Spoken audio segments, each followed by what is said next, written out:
On the low end, roughly 610 million people alive today have been raped or sexually assaulted worldwide. Mm-hmm. Almost twice the population of the U.S. has been raped or sexually assaulted. Oh, well, that's enough shit talk. You ready? Yeah. Done talking about it. Two Marines, one damn mic, talking sense and straight senseless all night. This is Sense and Senseless.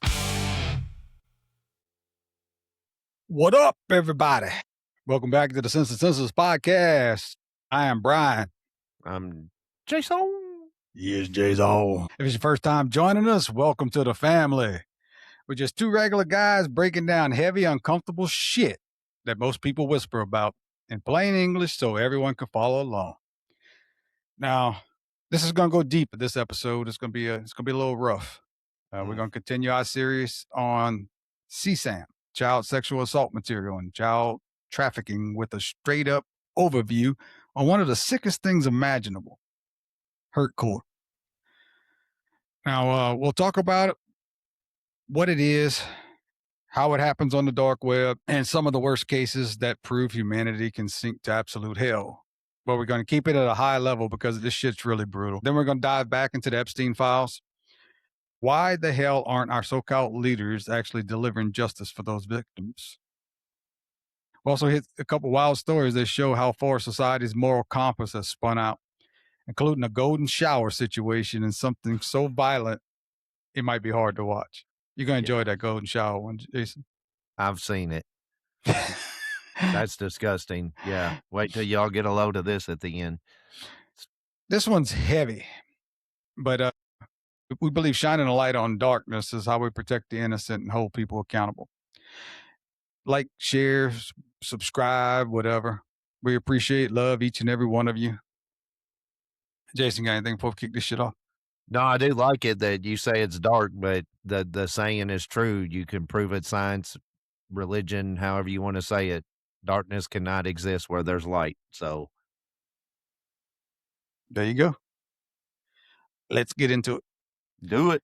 All right, so we left off in the last episode in this series with families exploiting their own children, and we started in the snuff films of homeless people. And I was planning on going into Hurtcore into some detail, but after looking further into this shit, I have to admit this shit is really disturbing. So I'll just give you a overview tonight, and then we'll move on to some other issues, which also disturbing, but not as bad as what it can be with Hurtcore. So what is Hurtcore? Hurtcore comes from blending the words hardcore and hurt. It comes from the sick minds of people who want to hurt, destroy, and even kill children. Hurtcore is an extreme and illegal type of child sexual abuse material. It involves real-world recordings of severe torture and pain, often mixed with sexual abuse. The focus is on the child's suffering of crying, fear, and resistance for the viewer's sexual gratification. Offenders sometimes demand live self-harm or escalation from milder material. It is mainly shared on hidden dark web forums using a produce-to-join model. Users must upload new abuse material to access content. The most notable videos in Hurtcore is Daisy's destruction. Now, these videos, often described as a four-part series, involve prolonged abuse of an 18-month-old toddler. These videos were created around 2012 to 2013 by an Australian guy named Peter Scully. He also had some other accomplices, but they wasn't mentioned in any of this. And this was made in the Philippines. This is the most infamous example of Hurtcore material. The videos depict the extreme sexual abuse and torture of very young children, including an 18-month-old toddler referred to as Daisy, as long as well with her older sisters. Scully produced and sold the material on the dark web through a site called No Limits Fund, charging up to $10,000 to a global audience of offenders. Now, he was convicted and sentenced to life imprisonment in the Philippines for these and related crimes involving child trafficking, rape, and abuse. The case is frequently cited as an example of the worst kind of real-world child exploitation material. I watched some videos on Scully and some of this on this Hurtcore stuff, and this guy looks like a regular older guy, just like somebody's grandfather. They say he was smart and a wealthy guy, but I mean, he was just a complete monster inside. I mean, you'd have to be to do something like that to a toddler, and I don't even want to know the details, but just to hear the description of Daisy's destruction and know it was an 18-month-old is enough. Would you agree? Yeah, it's I don't know what's that's worse. this guy. I don't even understand. I mean, I don't understand any kid at all. Don't get me wrong, but the lower you go in age, the more my brain just shuts down and goes violent about you. Yeah. I mean, it starts. I want to go violent with you at this age, and the lower we go, my mind goes sickening on how violent I want to go at you.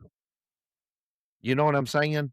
Oh, I understand exactly what you're saying. This underage is the top of the line right there. Is just straight, just take you out. Just make it quick. You're done. The other one down here at the very bottom, 18-month-old, we're going to take days. You know what I'm saying? Some of that Green Beret stuff. No, I agree. And I think what's worse for me is it's sick enough that you have a guy that's willing to do this and his accomplices willing to do this and video it, right? Or record it. It's even worse that there's a market for it, that people are paying $10,000 a pop to see this shit. You know what I'm saying? That is, Yeah, you think Satan would look fucked at these up. people and be like, yeah, I don't have room for you down here. No. Like there's another pit of hell that Satan don't even know about that these people go to. And the problem is there's a market for this shit. I know, that's sick. Yeah, watching some of them Tim Tebow interviews with Sean Ryan and stuff, Uh-huh. or that guy that you had on there, the hacker. Yep. That's crazy, man, the amount of people. So they got networks like Hurt to the Core. They are linked to abused toddlers, infants, and preschoolers, sometimes involving siblings. Mm. And this site right here, this Hurt to the Core, it was one of those sites that's basically a pay-to-play site. So from what I found, there were levels to this site. The basic page might have some normal level sick fuck shit, like kitty porn or something. And to get to the more sick pages, you had to bring your own sick shit with you, or Hurtcore videos as a price. So you had to bring something that they haven't seen to put on their You had site. to trade with them. Yep. In order to get up to the next site. I mean, that in itself just shows you how sick it is, And with our technology, bro, we can't shut this shit down, huh? No, it doesn't. That goes to show no. how high up this is. That goes to show how high up this is. We got enough technology to completely shut that crap down. Now, to be fair, on the one that we're talking about, the Hurt to the Core, it has been shut down. We're going to go to that. But no, there's still Hurtcore out there. So, but yeah, I agree with you. It goes way the fuck up there. I'm not saying it doesn't. I'm just, for our discussion, the Hurt to the Core has been shut down. But, right. So I'm sure they can. It just probably takes them a while to track them, You know what I'm getting at? No. But why are they not continuously shutting down? We have to take the people out. Oh, that's just because, like what you said, is there's people way above that don't want this shit shut down. We're going to discuss that too. Okay. And there's also even sites where you can rent fucking kids for this shit. Like Toys R Us. Yep, sick. And as this Hurt to the Core site grew, it became a competition as who can get the worst shit. Who can do the worst shit to these kids, who can produce the worst fucking videos.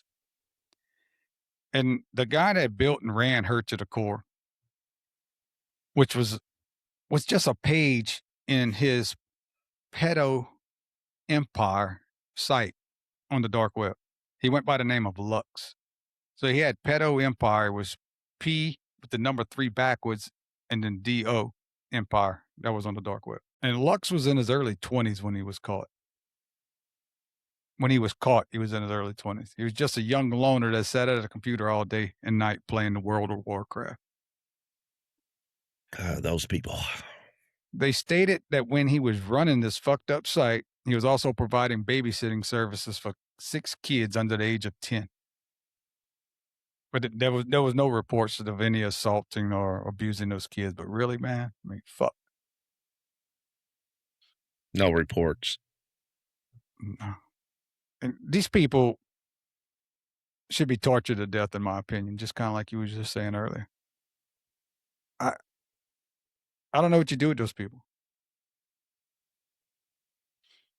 So who are the victims in this shit? The victim profile almost always very young children, toddlers, infants, and preschoolers, often under 6, including babies as young as 18 months. Both boys and girls are victimized. Most victims know their abuser. Law enforcement universally seen as one of the worst crimes possible, pure torture of defenseless children for pleasure. Even other dark web and underground communities think this shit's sick. Think about that. People on the Jeez. dark web think this shit is sick. So who is participating in this shit? Well, predominantly adult men, typically aged 20 to 50, many in their 40s. Often tech savvy, able to use encryption and dark web tools. Well, there you go for evading capture. Some appear to live normal lives but have sadistic tendencies. You think? This is not a fantasy or an entertainment. It causes lifelong trauma to real children. It is extremely rare, even among CSAM offenders, but demand keeps new material appearing. That's what I can't understand. How can you keep a demand for this shit? That's disgusting, man. It's hard to talk about It is, and that's why we kept it so short. because 'Cause, I want to get off here right now and let's go meet up somewhere and let's start hunting these people. yeah, so Maybe we can come up with our own Hurtcore website where we go hunt these people down. Hurtcore, the hunted version. yeah, I just wanted to go over that real quick. This Hurtcore, because it's out there. It's sick. I know it's hard to listen to. It's hard to think about, but this shit can only happen if these children are put in positions by someone in their family or someone that's supposed to be protecting them. Mm-hmm. You know, it's not like these kids are going out there looking for shit. You know, regardless of what's done to these children, it starts with somebody knowingly, in most cases, putting these kids in the position for this to happen to them. Well, can we not get back and agree? Is my audio messing you up? Yeah, but it's good. I'll fix it. Okay, but can we not get back and agree that back when we were younger, have you seen me lately? Have you seen me lately? All these missing kids on milk cartons and flyers at the post office and all that stuff. I don't think people were kidnapping kids back in the day just because I want kids. Now that I'm seeing all this, I think this is where what was going on. I mean, the internet wasn't around then, but there was video cameras. So you think they were stealing kids? I think they were taking kids, kidnapping them in order to exploit them. I'm sure there was video cameras. There was they were videotaping the stuff and selling it. I guarantee they were like maybe little mini Epstein islands, like pedophile parties and stuff. You know what I'm saying? It's quite possible. Sex trafficking, children and stuff. Nobody was stealing kids back then because, God dang it, Margaret, we ain't got no damn kids around here to change the channel on the TV and to go outside and mow the lawn, and we ain't got no kids to beat and ground and all that. Let's just go steal us a couple kids. Let's go kidnap a couple kids.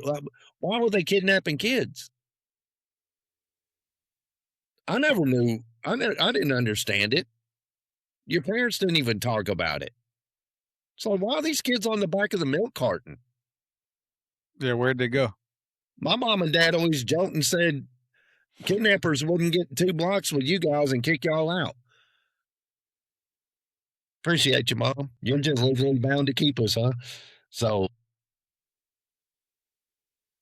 this was it. That it was just the pre-technology.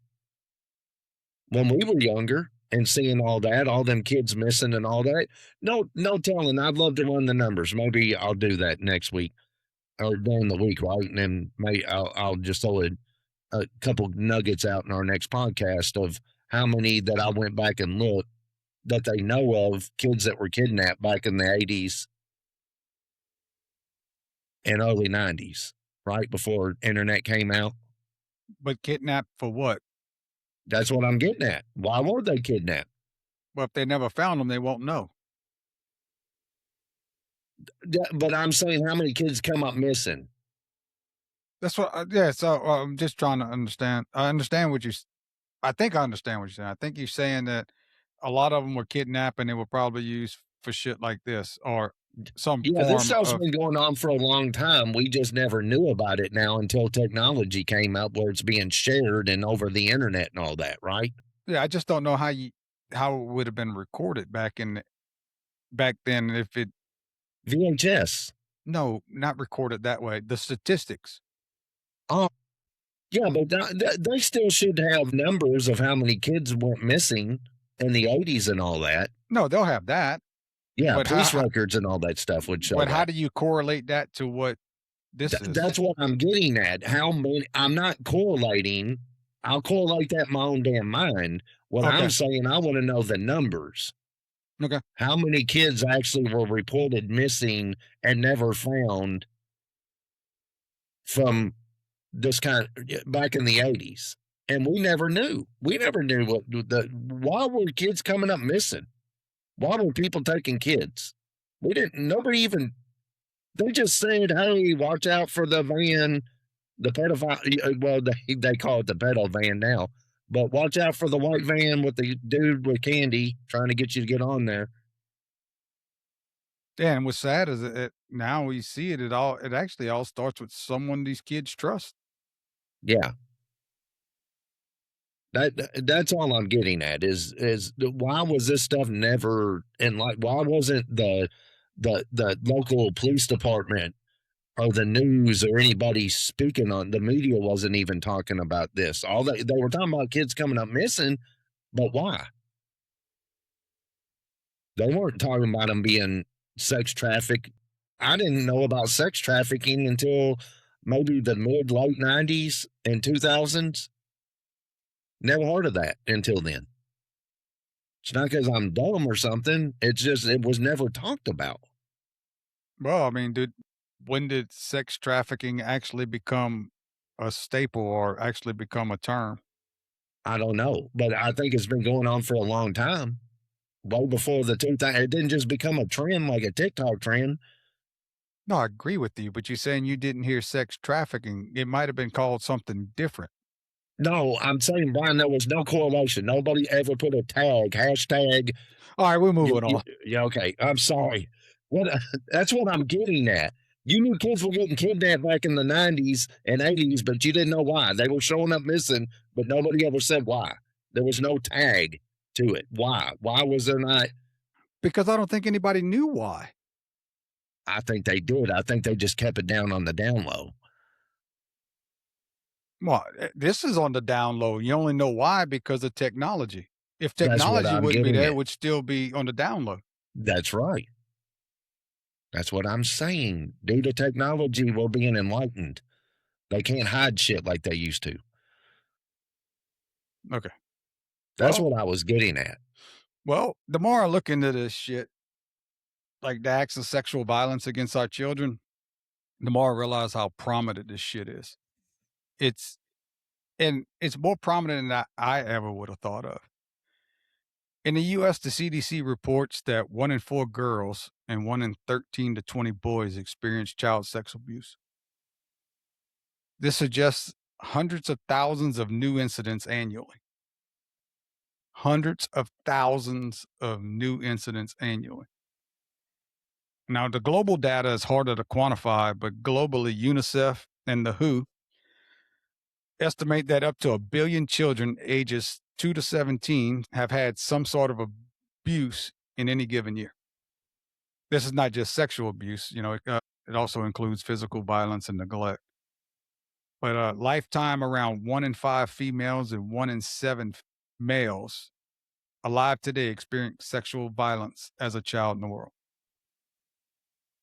This includes 370 million females and 240 to 310 million males that have been raped or sexually assaulted. Jeez. Think about that. That's disgusting. That's a lot of, that's. Jeez. Yeah.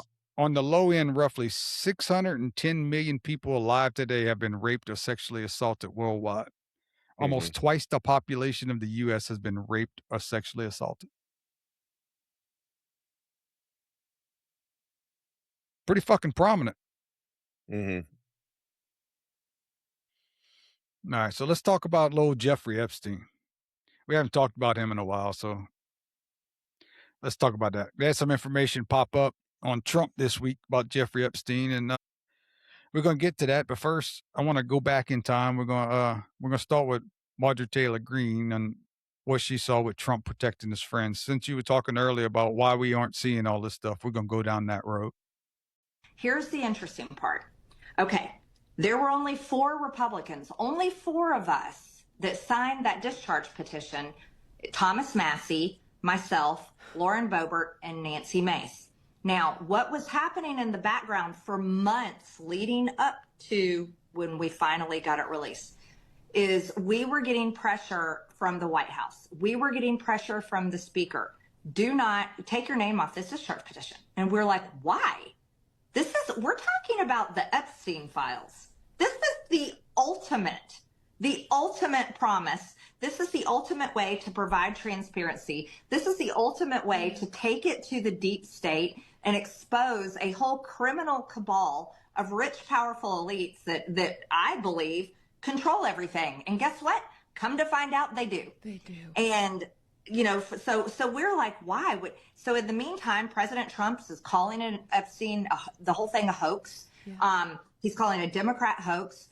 He won't have anything to do with the women. He still refuses to have anything to do with these women. So this whole thing is building. The women are saying President Trump did nothing wrong. They still say this. President Trump did nothing wrong. I know. Their attorney says Donald Trump's the only one that helped us. And guess what? That came out in the Epstein files, that he reported Jeffrey Epstein. Yep. So but Donald Trump is fighting it. President Trump is fighting it. President Trump is yelling at me. The White House is putting pressure on Nancy Mace.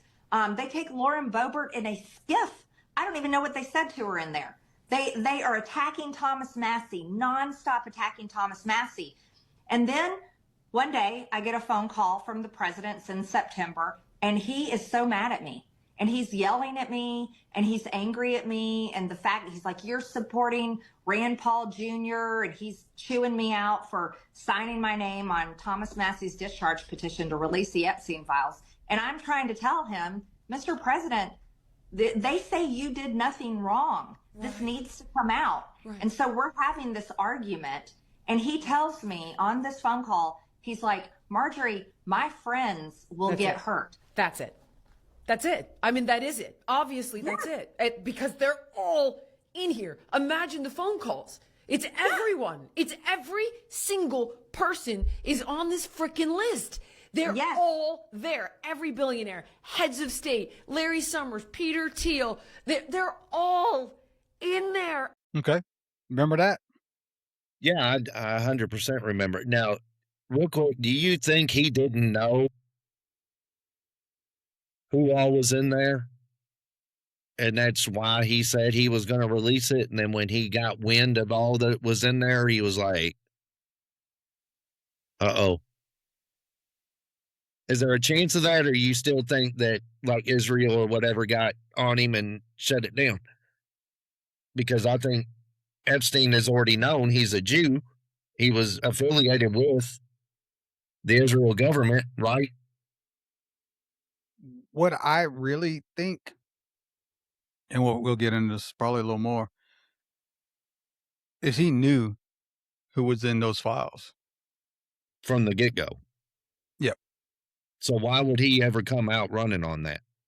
Because he didn't think he would ever get pushed this far.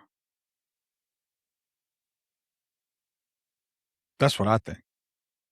You think he never had intentions at all at releasing them? He just ran on it to get... He would release them. Mhm. I think he was so confident that he's this type of person that I did what I said I was going to do. They didn't allow it to be released. You know what I'm getting at? So he signs off this, we're going to release the Epstein files. And then some other prominent people block it because they use their politicians to block this shit. That's what he's hoping for. But when Massey and them come back around and fucking open it back up and say, hey, look, no, we're going to bring this shit to a vote, and then it passes, then he has no fucking choice but to release the Epstein files. That's what he wasn't prepared for. That's what I think. Having said that, can't prove that he's had done anything wrong. You know, I just think that he wasn't prepared to release the Epstein files. He used it as a ploy. He knew it would get shut down as soon as he got in there, or that's what he was banking on. So he could use it to step into office as a stepping stone. Not saying that that was his whole campaign, but it was one of the big highlights of his campaign. Yeah, if you go back and watch his campaign at first, he's not, you know, they ask him about releasing, and he's not very, yes, I'm going to do it. But as that started gaining traction, okay, he'll do it. But I really believe that he didn't believe it did happen. It was not going anywhere until Massey, Rokana, and Bolbert and MTG all stepped up and made them push that to a vote. Right. It wasn't going anywhere, and he had no choice. So he hoped it got covered up or put back to bed, and it didn't. It got woke back up, and then that's why he went at her. Well, yeah, because once Congress passed it and the Senate passed it, he could have vetoed it.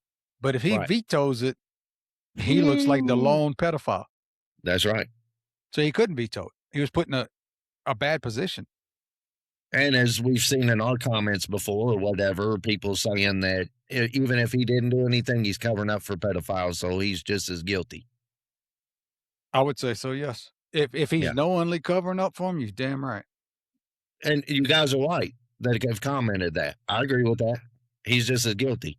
He needs to stop doing it. Make them pay for what they did. That's disgusting. They need to be held accountable. Now, here's Julian Doria on are they protecting the Epstein files? You have the Epstein files go fucking haywire. The first time around when they were forced to release it, they did it the Friday before Christmas. A week later, Nick Shirley puts out the fucking Somali fraud video that gets astroturfed into the ethersphere. And then a week after that, we invade Venezuela. Nobody's talking about Epstein. But then 4 weeks later, boom, the big Epstein one comes out January 30th. No one, righteously so, none of us can shut the fuck up about it, as we shouldn't, over the next month. And then we invade Iran. Then that turns into a disaster. The focus is shifted to that. So the people want to talk about Epstein, but that's not enough. Now Iran's a disaster. It's a new fucking thing. And so, wait a minute. Now we got missing scientists. And that's really interesting because it's been going on for 4 years and they're all gone. And all the while, Trump's like, oh, by the way, a week before Iran, we're going to release the UFO files. Then they're late on that. Now they're back to talking about releasing all the UFO files and making a big deal out of it. So you have to wonder. Like, they cleaned them up. Let's scrub this a little bit, and we'll just do another limited release, declare victory, so that's everything, even though it's not everything. Aliens don't even fucking interest us anymore. Because everybody wants this Epstein shit to damn be done with. Yeah, well, yeah, we want somebody to be held accountable for this shit. Yes. Yeah, it's ridiculous. Here was an update. Now, I put most of this together last week, and we was going to run this last week, but our first show went long. But check this out. And I got a disclaimer to go after this one, but I wanted to share this because it's interesting. Let's just put it that way. Good morning. It is February 24th, 2026, and we have some incredible breaking news this morning. This is out of NPR, but you can cross-check it across many other publications. It is an article that talks about how, yes, the Justice Department is confirmed to have withheld and removed some of the Epstein files related to Trump. Now, that aspect of it is not necessarily breaking news. Many of us suspected that this was true. Many of us, in some cases, knew that this was true. But now we have these documents in hand. I'm going to read these allegations that I believe to be true. I believe Katie Johnson. They are very graphic in nature. If you are not in the right headspace to listen to these documents being read aloud, please either save this video and come back to it later or scroll on. If you are in the presence of minors, I also ask that you please save this video and return to it or scroll on. That is your trigger warning. In the next section, I'm going to start reading. If you would like, you could take a screenshot of this. At the top, it has the case number. We also know that this is out of the United States District Court of the Central District of California. There's also other information you might need in order to look this up. It is not hard to find. This information is so damning, and Donald Trump needs to be investigated immediately. Number 6, the plaintiff Katie Johnson alleges that defendants Donald J. Trump and Jeffrey E. Epstein also did willfully and with extreme malice violate her civil rights under 42 U.S.C. 1985 by conspiring to deny plaintiff Johnson her civil rights by making her their sex slave. Number 9, on the first occasion involving the defendant Donald J. Trump, the plaintiff Katie Johnson was forced to manually stimulate defendant Trump with the use of her hand upon defendant Trump's erect penis until he reached sexual orgasm. Number 10, on the second occasion involving the defendant Donald J. Trump, the plaintiff Katie Johnson was forced to orally copulate defendant Trump by placing her mouth upon defendant Trump's erect penis until he reached sexual orgasm. Number 11, on the third occasion involving the defendant Donald J. Trump, the plaintiff Katie Johnson was forced to engage in an unnatural lesbian act. I want to make sure you understand unnatural being against her preference, against her sexual orientation, with her fellow minor and sex slave, Maria Doe, age 12, for the sexual enjoyment of defendant Trump. After this act, both minors were forced to orally copulate defendant Trump by placing their mouths simultaneously on his erect penis until he achieved sexual orgasm.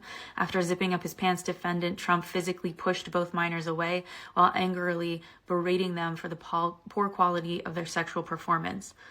12, on the fourth and final sexual encounter with Donald J. Trump, the plaintiff, Katie Johnson, was tied to a bed by defendant Trump, who then proceeded to forcibly rape plaintiff Johnson. During the course of this savage sexual attack, plaintiff Johnson loudly pleaded with Donald Trump to please wear a condom. Defendant Trump responded by violently striking plaintiff Johnson in the face with an open hand and screaming that he would do whatever he wanted as he refused to wear protection. After achieving sexual orgasm, the defendant Donald J. Trump put his suit back on, and when the plaintiff Katie Johnson was in tears, asked defendant Trump what would happen if he had impregnated her. Defendant Trump grabbed his wallet and threw some money at her and screamed that she should use the money to, quote, get a fucking abortion. I have no further analysis. Donald Trump needs to be put on trial. Period, point blank. This is black and white, crystal clear, clear as day. And it is more than believable. I believe Katie Johnson, and I hope you do too. Okay, before we get too deep into this, because it's unbelievable to even hear that, but these allegations are from 2016 from a woman known as Katie Johnson or Jane Doe, and these are just allegations only.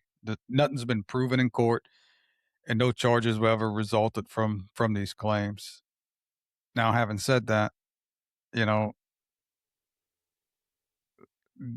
I don't know what to think about that shit. You know, yes, he's never been taken to court, and you know, there's no lawsuits filed or anything. And they even said that they were voluntarily dismissed right before the 2016 election. Okay, why would they voluntarily dismiss right before the 2016 election? I mean, was somebody paid off? I mean, is there any truth to it? No. They said there was never a trial, no discovery, no cross-examination, and no court ever ruled on whether the claims were true. And there's probably a reason for that, right? Again, Yeah. they remain unverified allegations.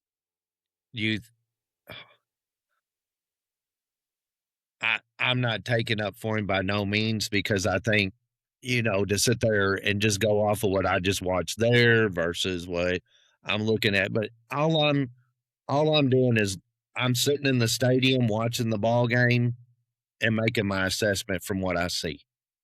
You're going to tell me the Democrats couldn't have got a hold of this and hung him up hard for that?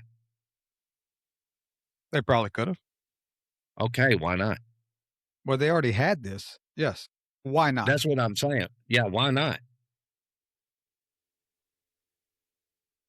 I mean, are you feeling some validity to this, or do you think it's maybe...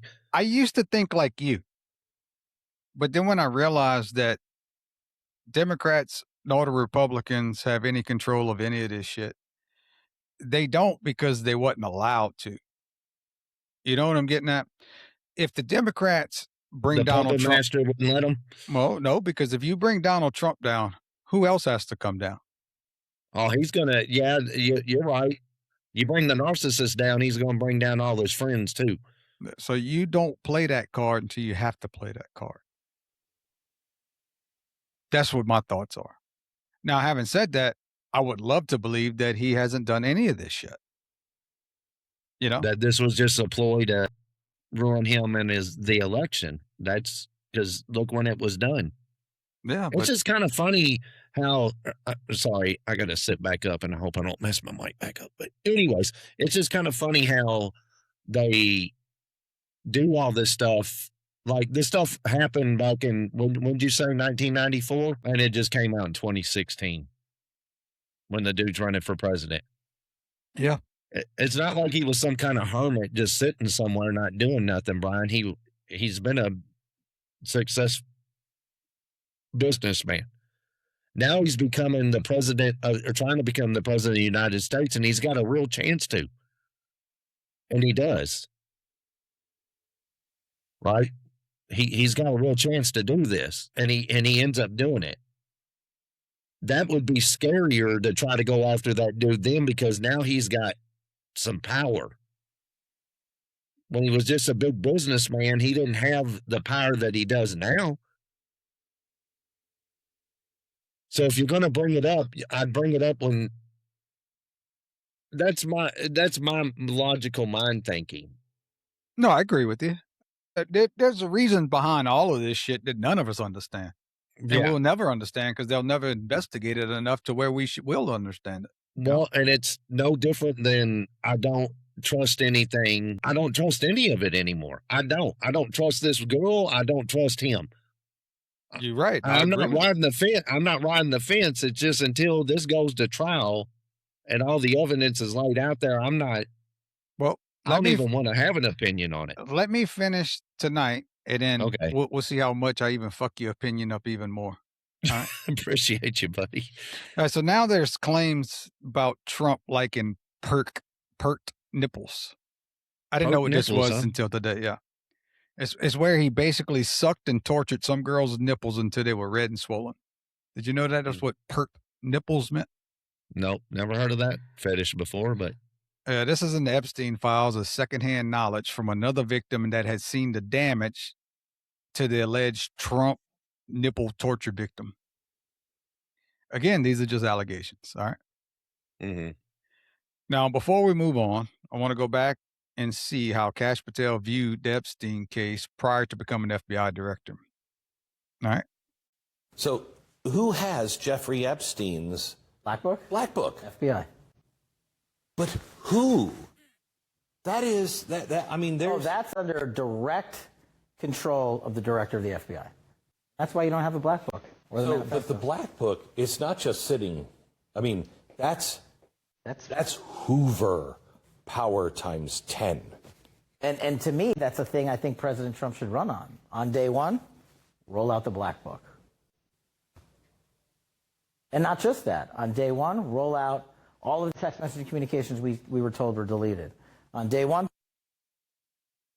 You said Jeffrey Epstein committed suicide.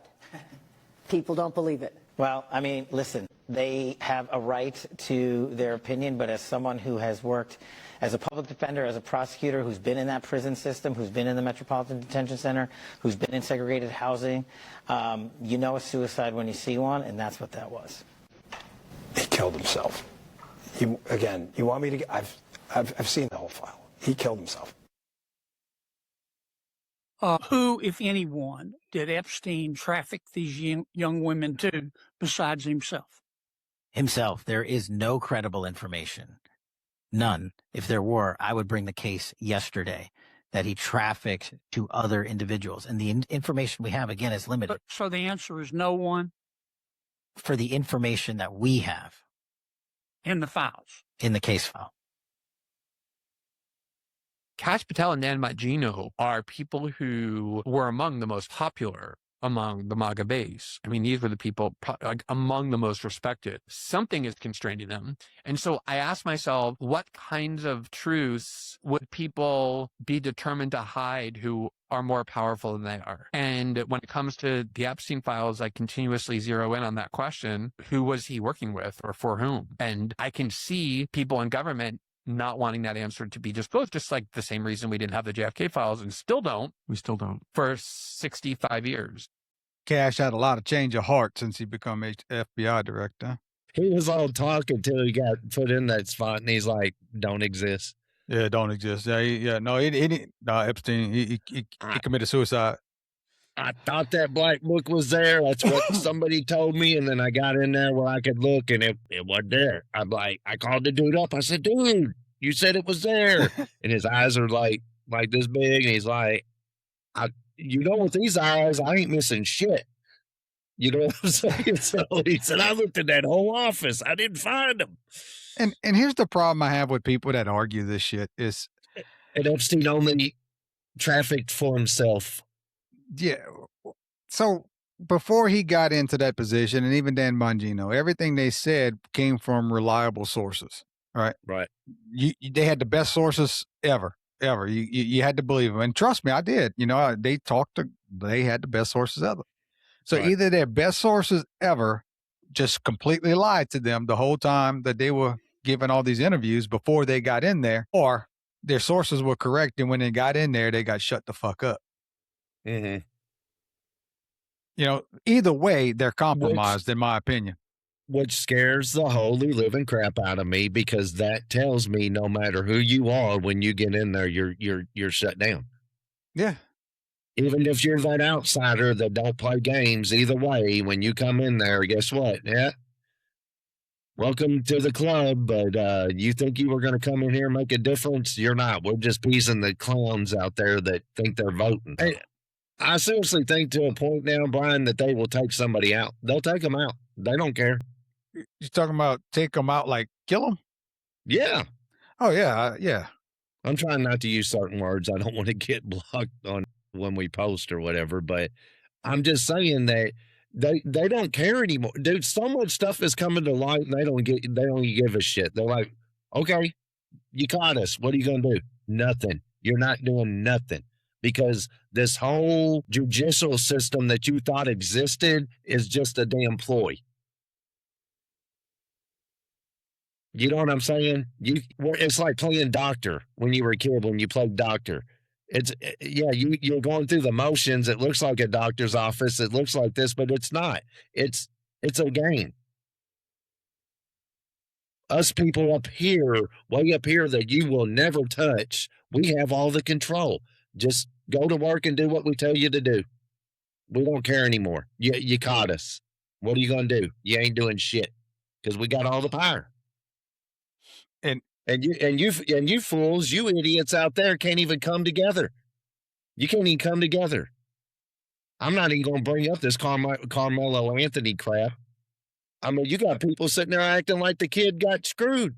He stabbed somebody and killed him, but he got screwed. But we won't even bring that. I'm just saying, we can't get along good enough, Brian, to come together to take our country back. I'm just saying. And they know it, and they don't even care, dude. You watch. The further we go, the more they'll just start, okay, what are you going to do? Nothing. You ain't doing shit. No, I have a theory on all that, too, and I had that for the next episode, but I don't think I'm going to make the next episode tonight, so it might be for next week. But I got a theory on all that. But here's the three men as of 2 weeks ago that was holding Epstein case up. And the reason I say from 2 weeks ago, because I had this in here for last week, but there's some updates to this, so I wanted to leave this one in. So I'm going to leave this one in, and we're going to keep moving. Okay.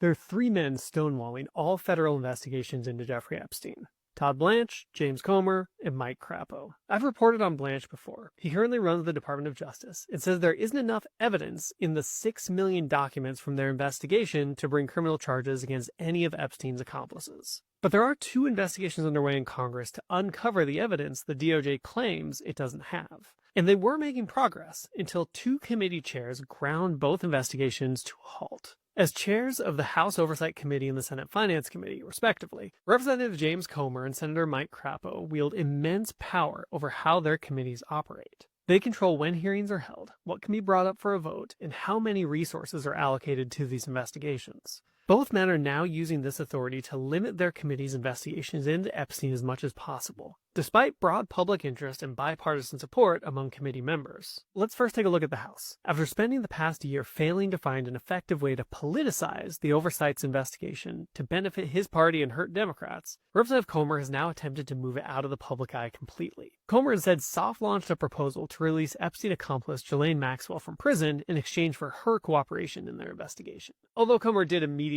distance himself from this idea as soon as he brought it up. But even by the government's own standards, using Maxwell as a witness is a terrible idea. Maxwell is proven to be an unreliable witness who has shown a willingness to offer whatever narrative will secure her a more favorable outcome. Not to mention, she's a convicted sex trafficker. Her victims are terrified of what she would do if she ever got out. Of potentially greater value to the committee than an unreliable, opportunistic witness are the roughly 3 million documents from the Epstein files being withheld by the Department of Justice, which is both a direct violation of a subpoena issued by the Oversight Committee in August and a violation of the Epstein Files Transparency Act. Now, over in the Senate, Senator Crapo has taken a more stoic approach to stalling his investigation. The Finance Committee's investigation into Epstein began back in 2021, when Senator Ron Wyden was the committee chair. Wyden made gradual progress over the years, but since Crapo became chair last year, he's refused to support the investigation, leaving it without adequate resources or subpoena power. He says the now stalled House investigation is all that needs to be done. But Wyden, who's still on the committee, has been trying everything he can to jumpstart this investigation again. He's uncovered what he believes to be troves of evidence at the U.S. Treasury linking Epstein's financial crimes to his accomplices, including more than $1 billion in suspicious transactions involving sanctioned banks in Eastern European countries where Epstein is known to have trafficked girls and women from. An ongoing investigation by Courier has also revealed millions of dollars in suspicious transactions that banks were aware of, but allowed to continue to happen because they profited from Epstein's businesses. In one document withheld by the Treasury, but mistakenly published by the DOJ, PayPal identified 50 suspicious transactions from Epstein totaling nearly $150,000. The bank finally noted that the recipients of these payments were found to be predominantly women models, mainly located in Russia. PayPal monitored this activity for 2 years, well aware that they were red flags for money laundering and human trafficking, but didn't report any of it until after Epstein's second arrest. Go figure. I'll also note that Pam Bondi, when she stepped down from the DOJ and tried to duck her depositions, all right, into how the investigation of the Epstein files was being handled. Mm-hmm. She still had to show up. This was last week or week before last. She still had to show up, but she wasn't held to the same standards as she no longer was part of the DOJ. Office, yeah. Yep. Yeah.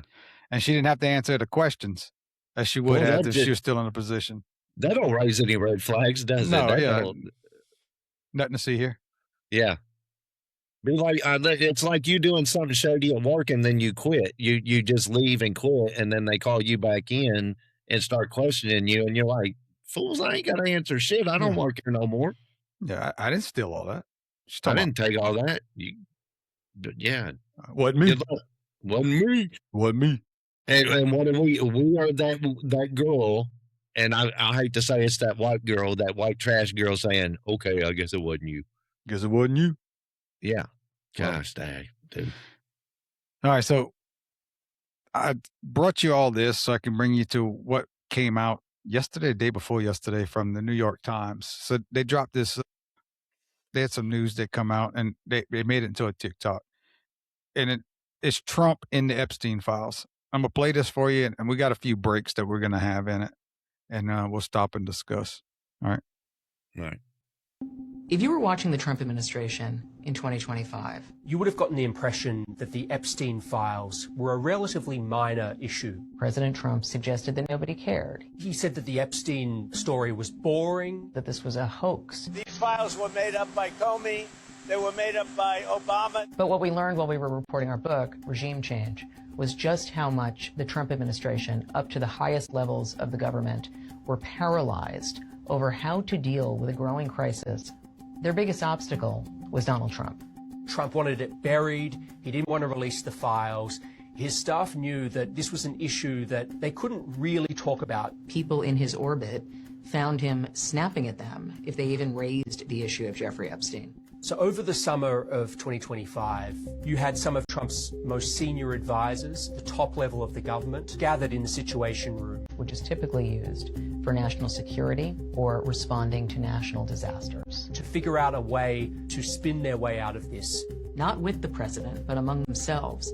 It was an issue that came back to bite them, because many of the same senior people who were in the Situation Room were very strong advocates for releasing the Epstein files way back even before the 2024 campaign, and potentially a client list, a list of powerful men who were, the rumors had it, involved in sex trafficking with Epstein.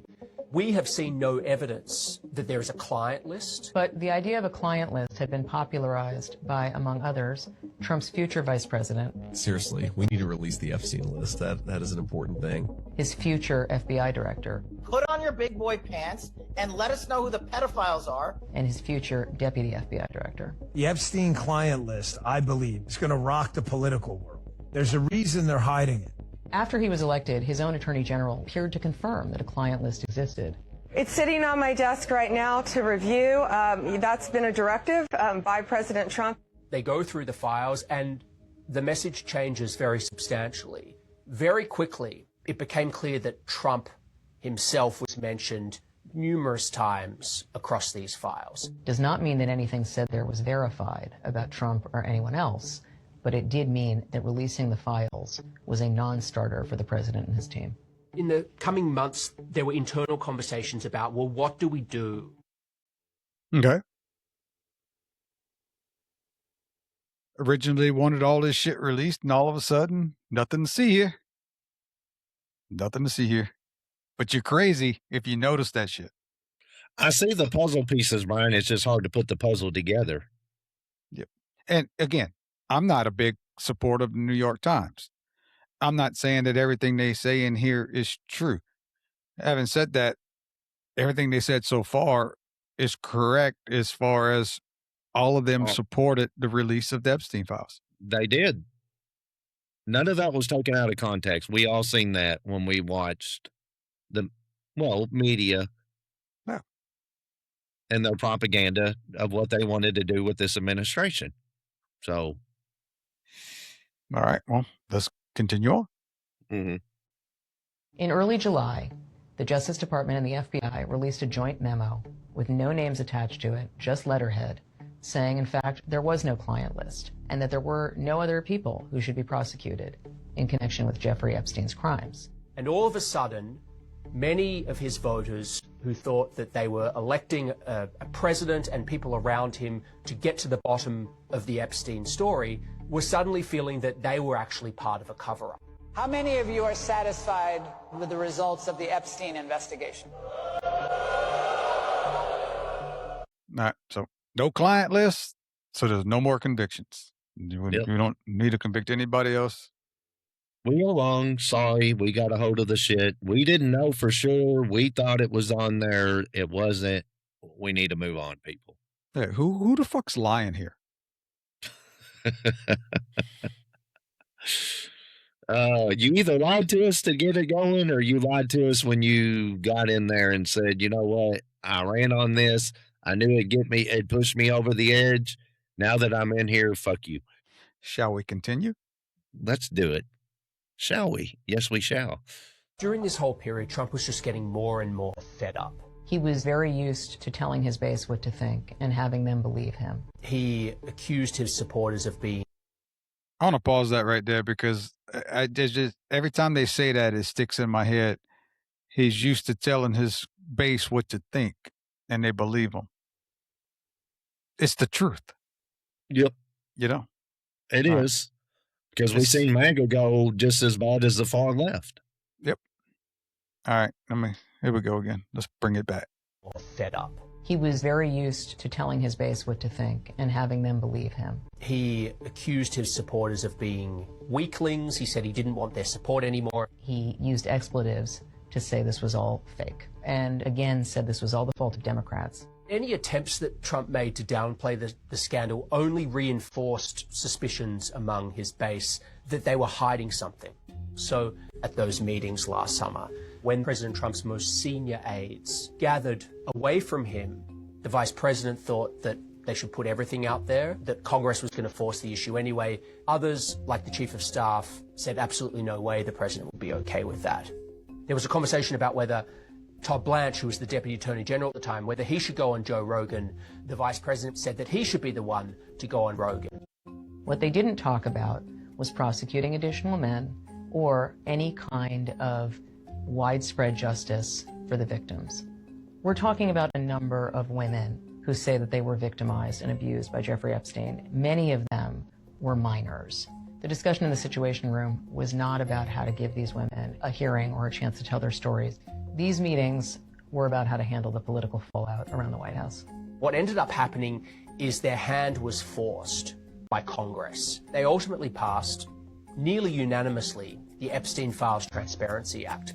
Trump was forced to sign it, and what was clear from our reporting is even after that, even after the passage of this bill and the release of so many of these files, the issue didn't go away at all. Maggie and I obtained a document written by President Trump's top pollster, Tony Fabrizio, which described focus groups that were conducted in March of this year. It was the sixth most important issue raised by voters in this focus group. Head of crime and safety, the military, data centers. I mean, these are really potent political issues that ranked below the Epstein files. More than a year after they first started to try to deal with the Epstein crisis. He just simply could not make it go away by telling his supporters they should believe him instead of something else. Yeah, when he said that it was a Democrat hoax, it was like, come on, man. You know? If it was a Democrat hoax, it would have been released under Biden. I mean, come on. Shut up. Yeah, yeah, I don't know. And nobody wants it released, Brian. No, there's not a whole lot of political people that want it released, because I'm sure there's a ton of people on it. I'm sure it's gonna, whether you're on it or somebody that funds you is on it. You know what I'm saying? There's a lot of hands and spider webs tied to this thing. Do you agree on that? No, I agree with that. On both sides of the aisle. Oh, I think, yeah, the whole political system, the people above the political system, the fucking, I think a lot of billionaires in our fucking, in our class, world leaders. That's why I'm saying Israel, what did like in the movies and all that, and you've heard people doing it in real life, they've used like pictures and shit against you, right, to get you to do certain things. Yeah, blackmail. They'll get you blackmailed, and I think that's what Israel did with Epstein. Well, I think what's fucked up is their first thoughts were, we'll go on Joe Rogan. Joe ought to be pissed off about that. Well, I mean, even if he was flattered with it, I mean, you think just broing up with Joe Rogan is just going to make all of us just fall in line? Like, well, a bunch of, hey, Joe, I love you. If you ever do catch us, I do love you. Yeah. You're a good dude. I like your podcast. I really do. But just because you have somebody on there doesn't mean I'm going to believe them. No, and neither would he. Joe Rogan trust him. I trust him too. Yeah, dude, no.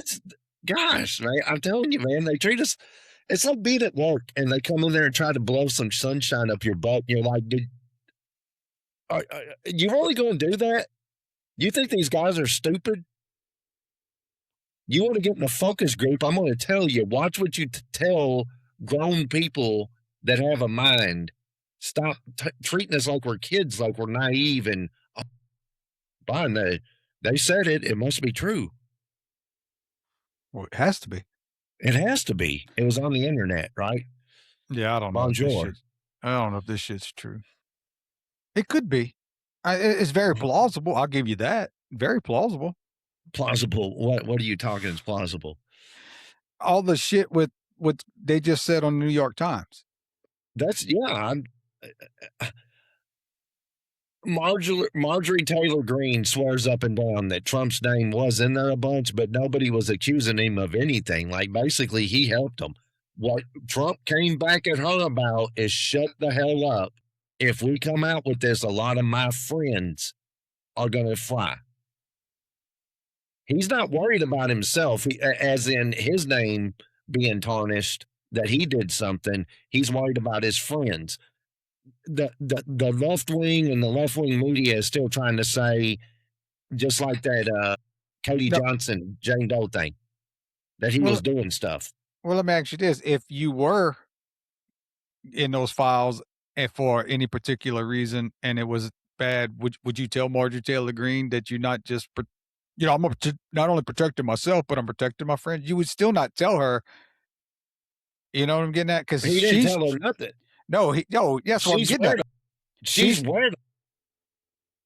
No. It's like she read, nope, she read the redacted versions.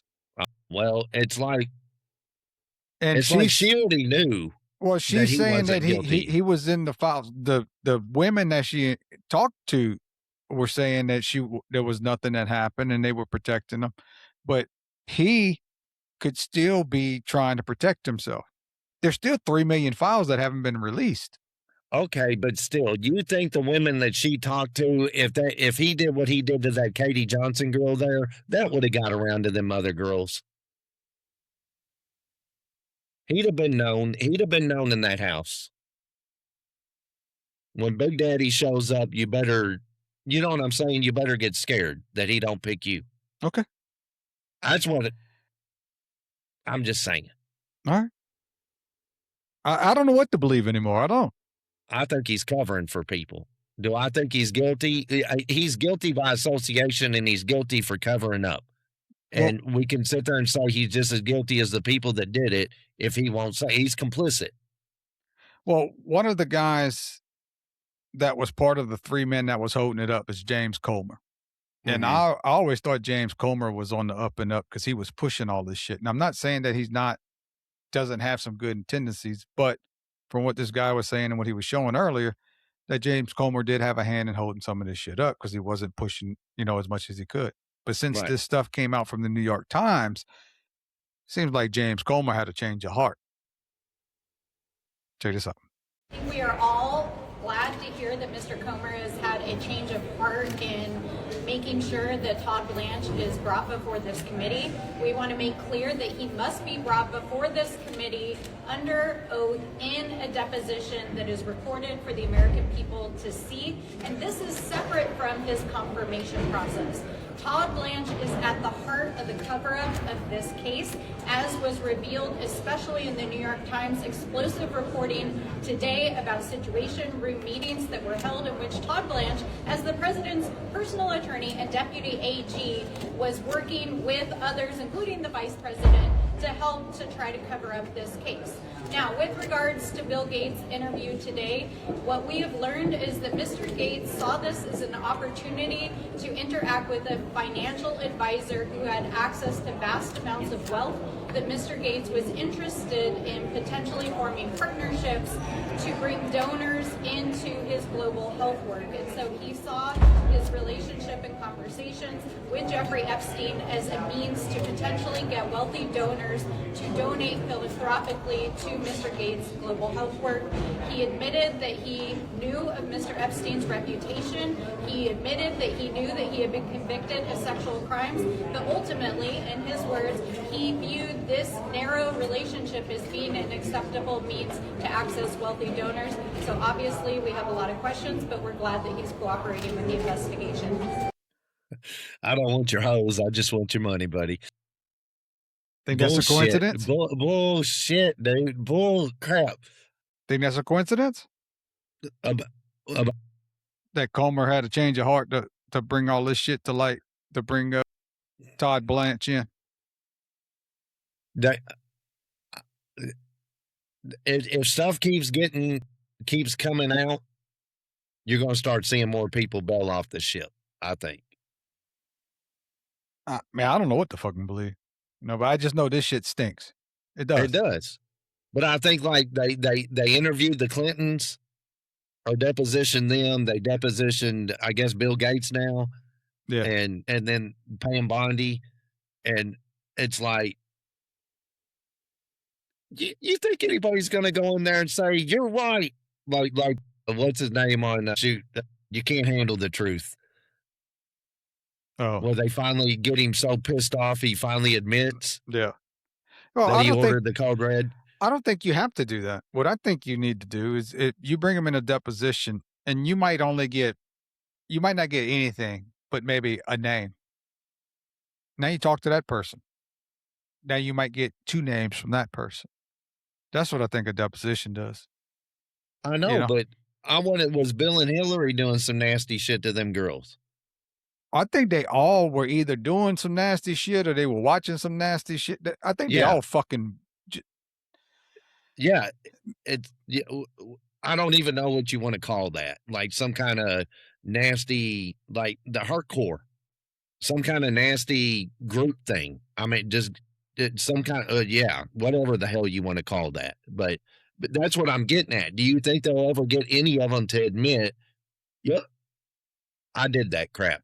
No, I don't think you get them to admit that. But so did so-and-so, so-and-so, so-and-so, so-and-so. Yeah, I mean, you think Bill Gates is full of shit that he just went there for money? Yeah, he was like this the whole time. I don't want to see none of that over there. Can I have your checkbook? Yep. Hey, sorry, I'm out of here. I'm on the next flight. Come on, dude. I don't know why we don't want to know more about who's in these files.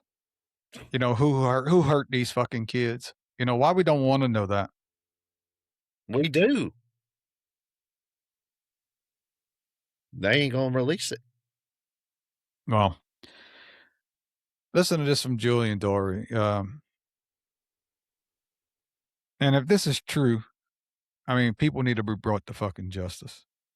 There's one more really gross detail here that just, I gotta hit it. I've had it on there for weeks. This needs to be said. You see the dental. Yeah. So Mara Nalfall pointed this out. It's just like Epstein Island allegedly had a dental office. So Epstein had a fully equipped dentist office on Little St. James, decorated with the creepiest 3D faces, and his last girlfriend, Karina Shuliak, just happens to be a dentist.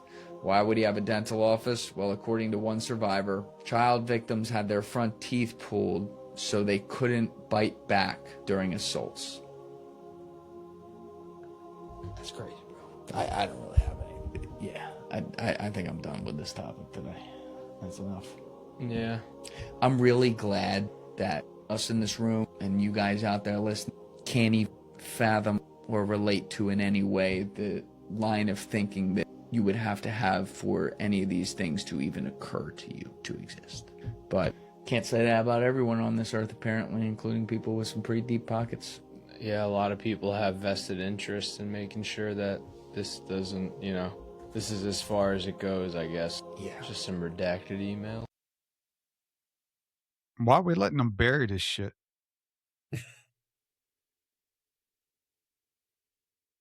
I know it's hard to hear.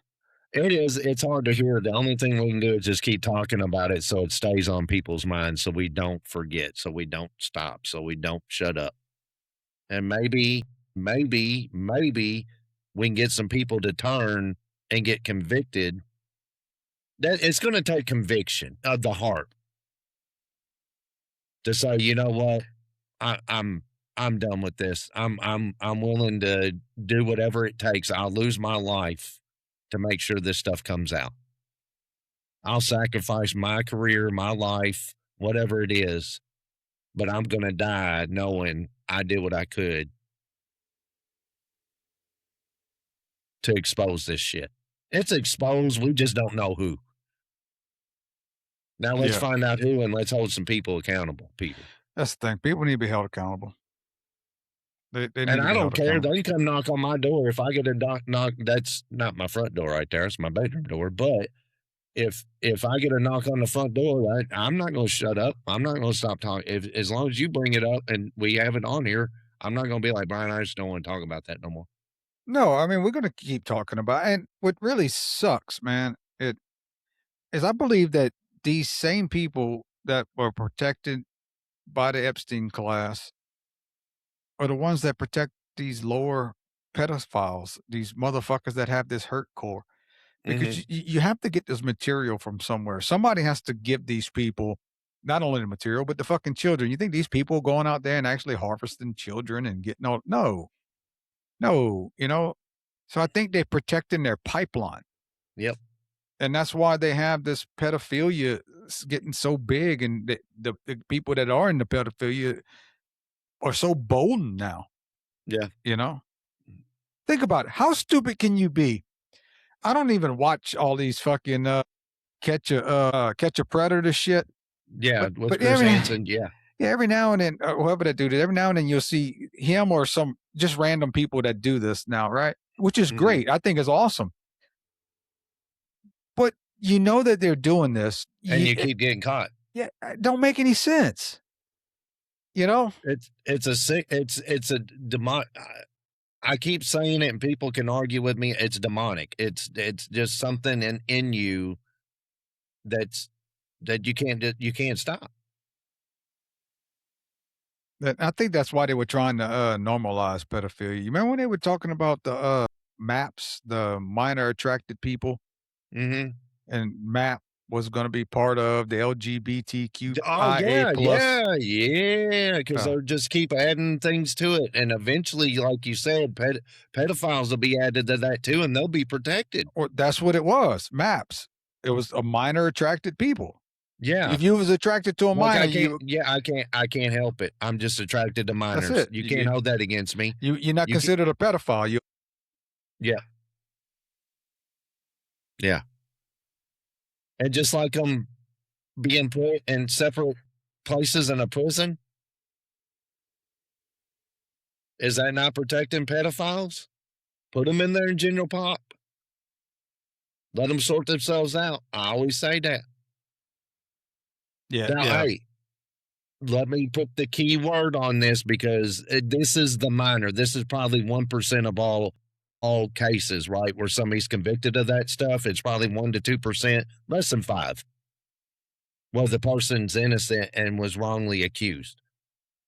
And it could happen to you, Bryan. It could happen to me. It could happen to anybody. You got to make sure that you know that person did do that, and you got all the evidence that you need that, yes, we know for sure. Then you put them in general pop and you let it sort itself out. Because I guarantee they ain't gonna make it too long. It's a death penalty for a pedophile to get put in general pop in a lot of prisons, like big prisons.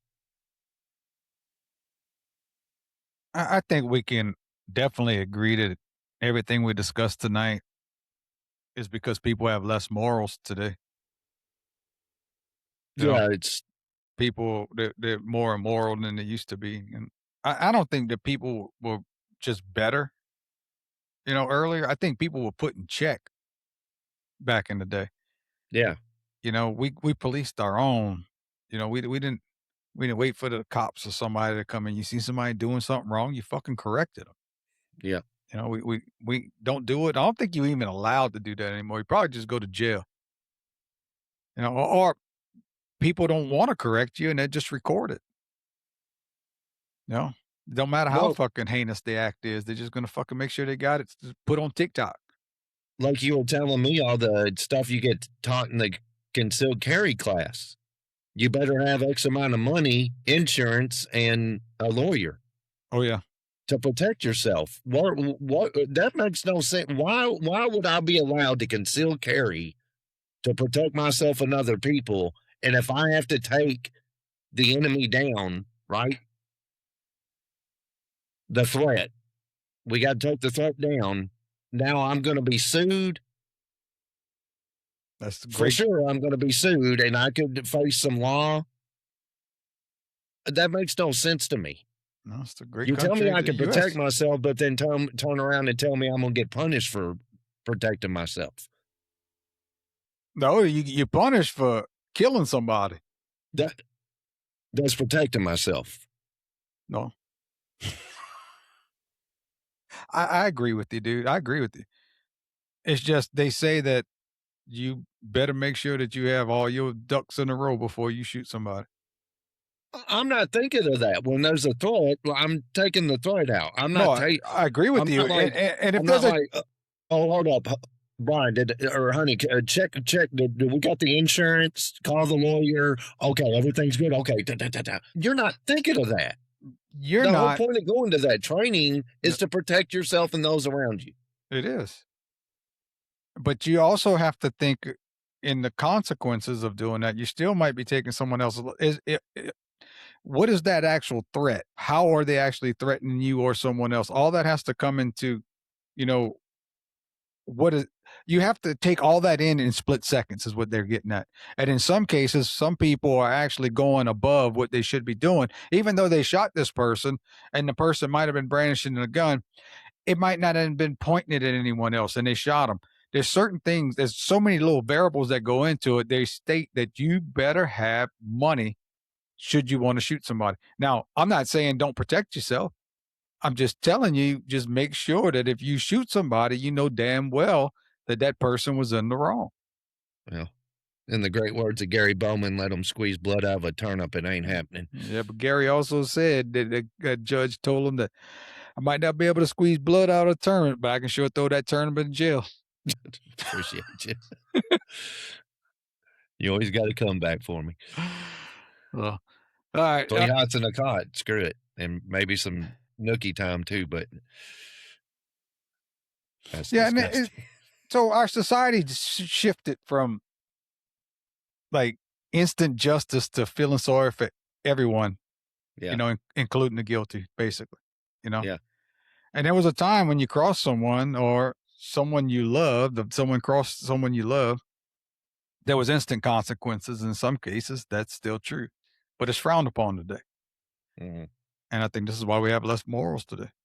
Yeah, I agree with you. We haven't learned that shit has consequences. People aren't held accountable for their actions. Back in the day. Good and bad. Good and bad. Yeah, good and bad. I mean, back in the day, if you had beef with somebody, you just aired it out. That's right. I mean, if you were wrong, you were called out by your group or your family. Get butthurt, but admit and say, you know what, bud, I was wrong. I'm sorry. I'll do better. It's okay to be butthurt. Nobody likes to be told they're wrong. Even when you're like, yeah, I did screw up. But damn, at least admit. Well, the other thing is I'm sure you would have said we believe that like you and your friends or whoever you was hanging that company with, you were represented by the company that you kept. Mm-hmm. That's just how you. So if someone else, if they brought trouble to you and your friends, or if they wasn't reflecting the same things that you wanted out of life or what you were doing, you're just associated with each other. You were quick to just you found where you fit in, and that's where you went. Today it's like everybody has to fit together. It don't. No. And you just can't tolerate everything. Mm-hmm. You can't. And that's why we have problems today.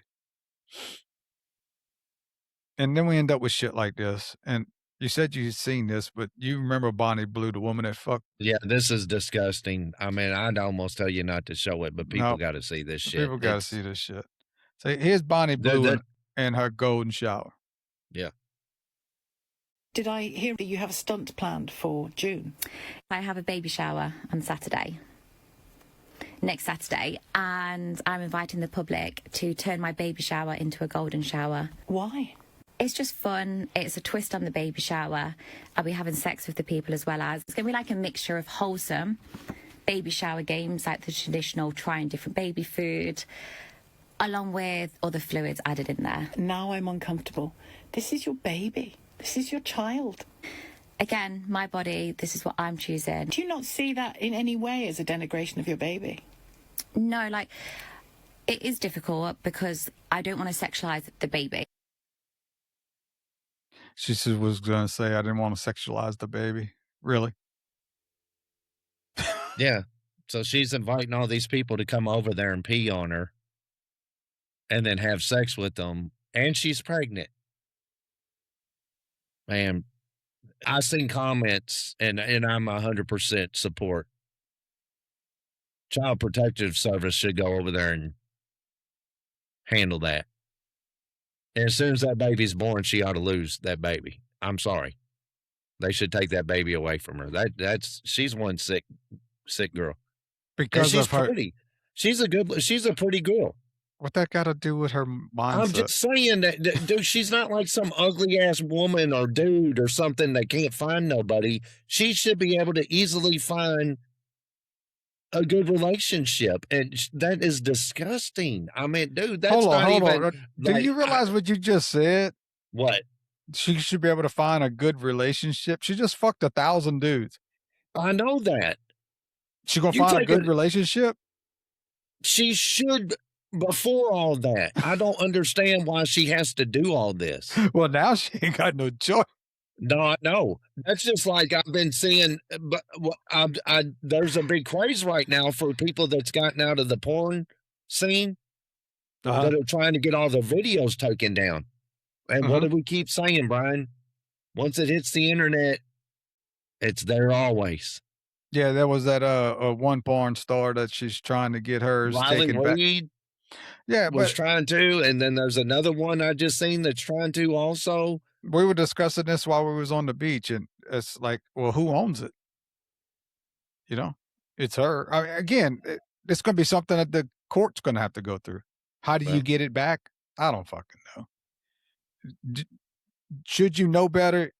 Yes, you should know better. Now, can I say that we can say that because we didn't have any of this shit available to us prior to what, maybe our 30s or 20s? Yeah. So think about it. There was no video cams on our phones. I'm not taking up for somebody that's, making money on all this OnlyFans and whoring out and all this other shit. I get all that.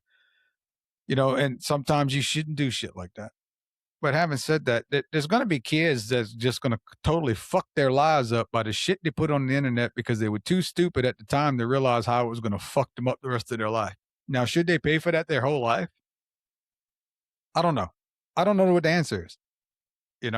You can sit here and say, well, parents should have taken, more steps to make sure that what they were doing on the internet. You don't know what the fuck your kid's always doing. I mean, yeah, you probably should have raised your kids better, but that, no matter how well you do with your kids are still going to fuck up. They just are, And if they have it, you just don't know about it. It's just the way it is. So I don't know. I don't know how I feel about it. As far as doing porn and having it taken down, I mean, you decide to do that. You made money doing that on the internet. I don't see any way around that. But I do think that some of this shit that went out. I mean, all right, look at it this way. What if, say, your daughter? What if somebody took illicit pictures of your daughter or a video of your daughter and posted it, and she can never take it down? I'm just saying. Yes, it would suck, but dude, I can't go huge ass broke and just kill myself trying to get that thing off the internet because it's not going to happen. I agree with you, but wouldn't you agree that in an instance like that, it would be nice to have a law or something that says, hey, look, in this case. Would. Even for the porn girl that got out of porn and gave her life to Christ or whatever, or found a relationship with God and realized this is not this isn't morally good to be doing to myself. Now, if she paid her money back, then I would say yes. Yeah. But she's not going to pay the money back that she made while doing it on the internet. But I don't control the internet. Like I said, once it's out there, it's out there, people. You knew this when you got in there. Or you should have before you did. You know what I'm saying? You should have done your research before you jumped in it. Anything that's recording VHS, even back in the day with having the videotape sitting under your dad's bed, it was on VHS tape. You can't get that back for sure. You know what I'm saying? You can't get that out of people's houses. You think people gonna come? No, but there's a huge difference between a VHS and a DVD and the internet. We know, but there's millions of DVDs out there of these people. And then now you got the internet, guess what? They can throw it right back up on the internet again. So you could get it wiped off and whoop, there it is again, because people still got copies. So, I mean, it's just, I hate it. I hate it for you. Just shut up and go on, because it ain't going to work. You're not going to get it off. Okay. So one last thing before we go, this one's pretty violent. If you want to viewer discretion is advised if you want to check out. But let's check this. I'm just going to show it to you. You'll see it in a second. A 34-year-old man is now facing a potential life sentence behind bars after a minor traffic dispute escalated into a fatal act of road rage. The deadly confrontation unfolded when a red Hyundai sedan was involved in a minor fender bender. Instead of exchanging information calmly, the male driver, identified as Jason Miller, 34, confronted the female driver. Fueled by explosive rage, Miller charged forward and delivered a single, devastating punch directly to the woman's face, causing her to instantly collapse onto the asphalt, where she tragically died from severe head trauma. Police units swiftly swarmed the scene following frantic calls from horrified witnesses, arresting Miller on site. In court, the prosecutor slammed Miller for his pure savagery, executing a fatal assault on an unarmed woman over a mere vehicular scratch. Despite the defense's desperate claims of an emotional breakdown during the argument, the judge remained completely unmoved. At the conclusion of the trial, Miller was convicted of felony manslaughter and sentenced to 25 years to life in a federal prison. Was a 25-year-to-life sentence enough for a man who took a life over a minor car accident, or did his explosive rage deserve no chance of parole? Share your thoughts below. Was that the actual footage of him punching her, or was that some kind of... No, that was the actual footage of him punching her. Jeez, man. Road rage.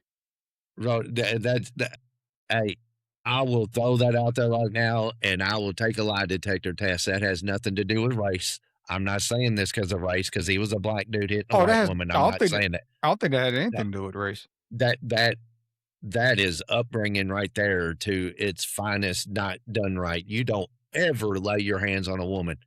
You shouldn't even be hitting somebody, another dude hitting another dude over something stupid like that. But for that dude to hit a woman like that. Yeah, and even if she was in his face yelling, he should have would take it out on the man. That's what I would do. I'd be like, you better shut your face up because I'm going to kick his ass because of your mouth. Yeah.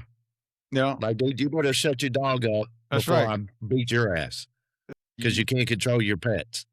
Yeah, we ain't gonna keep playing this game. Yeah, it was just. But you don't lay your hand on them. Oh my God, jeez. Yeah, it was pretty awful. Yeah, that's. And for it to be so casual, the way it went down, and he just walked away. Yeah, that's probably wasn't the first time he hit a woman. No. All right, yeah. Boy, you've always got some doozies. Yeah, well, it's been a long one. You got anything else? No. All right. Well, thanks everyone for joining us tonight. It was a pleasure spending time with you. Until next time, this is the Sense and Senseless Podcast. I'm Bryan. I'm Jason. Here's Jason. Peace. Peace.